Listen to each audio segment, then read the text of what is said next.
Welcome everybody to the Game Academy. Today, Among the Stars.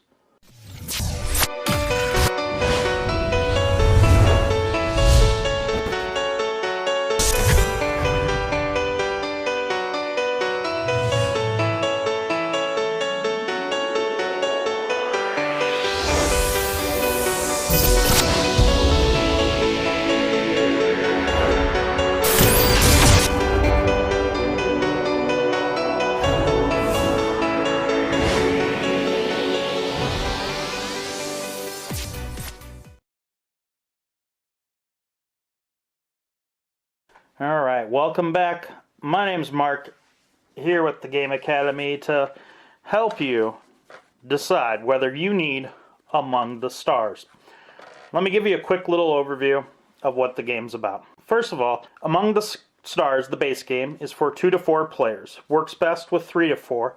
There are rules to modify it to 2 players. I won't be covering those today. However, we'll go over the 3 to 4 player rules. Pretty simple game, especially if you've ever done a drafting game before, like 7 Wonders, because that's, at its heart, is called a drafting game. So what you have is you're an alien race out among the stars, and you're going to be building a space station or a base out among the stars. And you're going to be growing this base over the course of 4 different years or cycles or whatever you want to call them. They're marked over here. And we just keep track of those throughout the game. The object is to get the most points, and you mark it with these little tokens that fly across the board. And if you get over 50, you flip it over to the other side to mark that. And you have 2 forms of money, really, or resources. One of those is your credits, or your money. And you start off the game usually with 10 money. And then every year you'll get 10 more. What you'll do with that is you'll use that to purchase cards. You may also need these power cubes to power some of these buildings that you'll be purchasing. So one of the things you have to do is set up the game. Depending on how many people there are, you'll have various goals or objectives that will come out, and it may say something like, basically as simple as this. You'll earn 5 extra points at the end of the game if you build the most green location, or the most blue locations, or whoever has the most money or credits at the end of the game. So that's basically it. You've got these objectives that will help you get a few bonus points at the end. They're not deal-breaking, but you'll find that they do matter at the end. You have one thing that you can always purchase, which is a power reactor.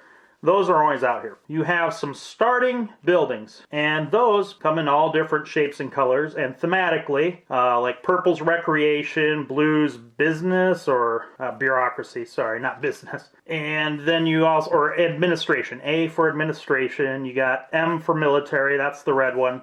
But anyway, they all have a little bit of different theme. I never pay attention to what that is. I call it by its color, honestly. So it lists here that it's S will be listed right here. I don't know if you can see that. For starting, you will determine based on the number of players how many of these go into the deck. Then you'll add these to the 3-player group of cards.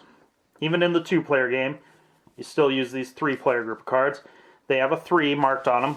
And then if you're playing with 4, there's a 4-player additional deck, so you have enough cards. But anyway, you take them all together, you shuffle them all up. At the beginning, everybody gets 2 alien races, and you pick one. They give you just little additional powers or benefits throughout the game. Nothing too game-changing. Nothing too terribly overpowered. Some of them are really cool, but I'm not going to go through all their abilities. But just keep in mind, it just adds a little bit of variety to the game. So everybody will pick one of those. Once again, everybody starts off with 10 money. So I'm just going to take 10 money. And then you draw 6 location cards. You'll pick one of these cards that you want to build, and you'll set it down, and then you'll pass based on the direction these arrows point. So I would pass it to the player to my left. Later on, we flip this over, in year 2, I would pass it to the player to my right.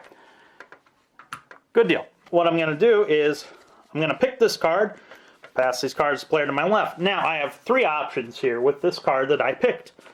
I can either play it as the building or infrastructure that it is, or the location, Or I can build a power reactor instead, or I can just discard it and gain 3 money. So once again, I can flip it over, build it, pay the cost, or I could discard it, and then I can either take 3 money, or I could pay 1, build a power reactor, and put 2 power cubes on it. So let's say I build it here. Alright, once everybody's built, first of all you look at the cost. This one costs 3. Okay, so pretty easy, straightforward. Then you look at the lower left-hand corner, and it will tell you how many points you score immediately. Right here is 0. So I'm going to zoom in here. So this one here, you'll notice it has kind of a whitish background. Alright. Okay. It scores me 0 points. Nothing too special about that. And the other part, since it's in a white background, scores immediately as well. +1 for every location type in the station. Location types are the blue, yellow, green, red, and purple or pinkish or whatever you want to call it, lavender. And you'd score that right away. So I'd score 1 point. This would be an awful card to play early, by the way. But anyway, you always build adjacent, and you can build outward however you want from there. You can build all sorts of ways. There are some things to keep in mind. Let's say I built this here. Then later on I build this turret. You'll see here that that turret wants an energy cube. So I pay 1 money and an energy cube to build this. It has a yellow background. Now the initial points score right away. These 2 points.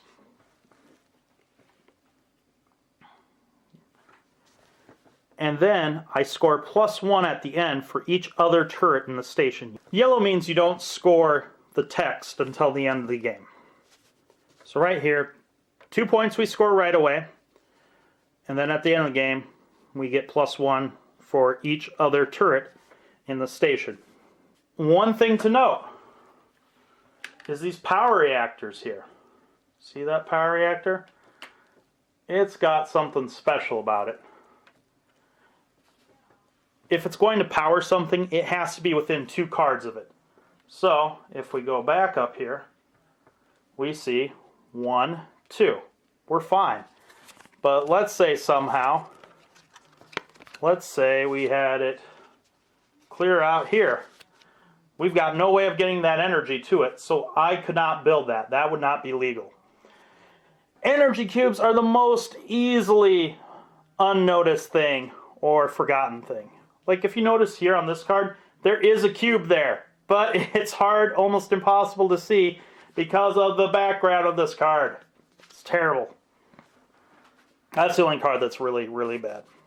Most of the others aren't too bad. So it has to be within 2. So you might have to build another power station, perhaps up here, with 2 cubes on it, so that you can build outward later on. Once all those cards are played, you're going to move the track here. You're going to move this little doohickey, and you're going to flip it over, and boom, another year. Keep in mind, you're going to change how that goes around. And now, you're off again. And this handy little card will tell you every year you get $10 or 10 credits. You draw 6 new location cards from the deck. And you keep going until the end of the game. End of the game scoring is, after the 4th year, you check if any objectives are met up top, and you gain those points. You calculate your points that you would gain from anything in yellow boxes, like we talked about. Yellow box. See, that one's yellow. That one's white. You gain 1 point for every power reactor that does not have an energy cube on it. Not contain any energy cubes. You know, it's good to use up your power in this game. Use it or lose it. +1 money for every 3 credits you have remaining. You don't have much usually at the end. Well, that's pretty much it. A lot of times, you know, you'll get to a point where maybe you don't have a card that you want to pay for or want to buy, or it just doesn't work out for you. So you may discard it and just get $3. and you'll be discarding some sometimes to get that power reactor.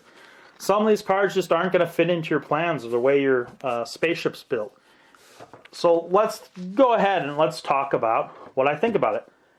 We talked about this pretty quick, really. The rules are very simple for the game, honestly. The aliens aren't that complicated for the most part. The only one that was really questionable was the Caesarians.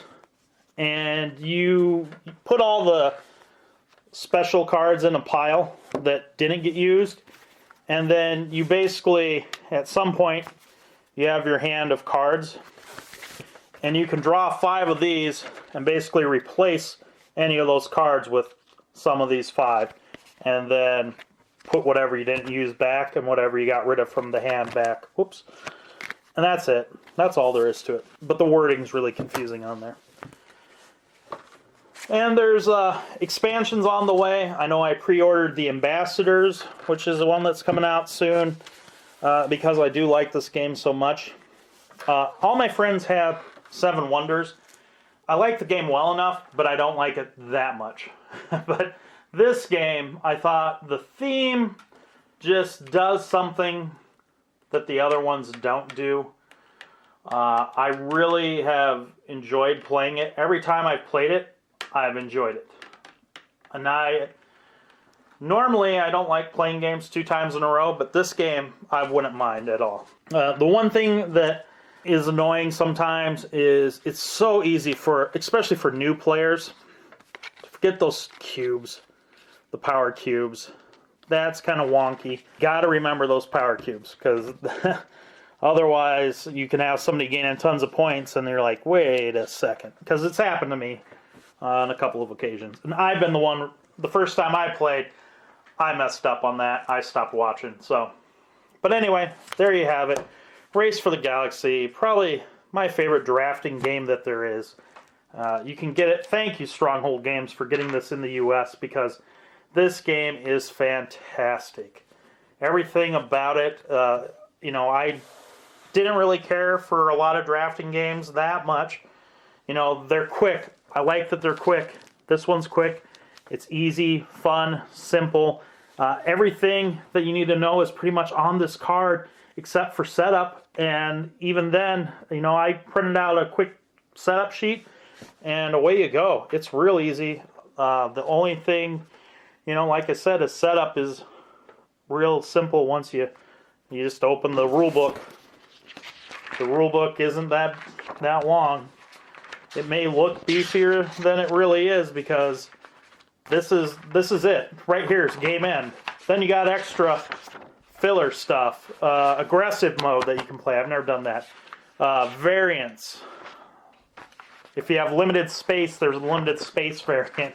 So like if you're running out of room on your table, you can't build that way anymore. You have to build in another direction, and that's kind of cool too, but I'll never use it. I hope you enjoyed watching. I hope you check out Among the Stars. It's out all over the place now, thanks to Stronghold Games.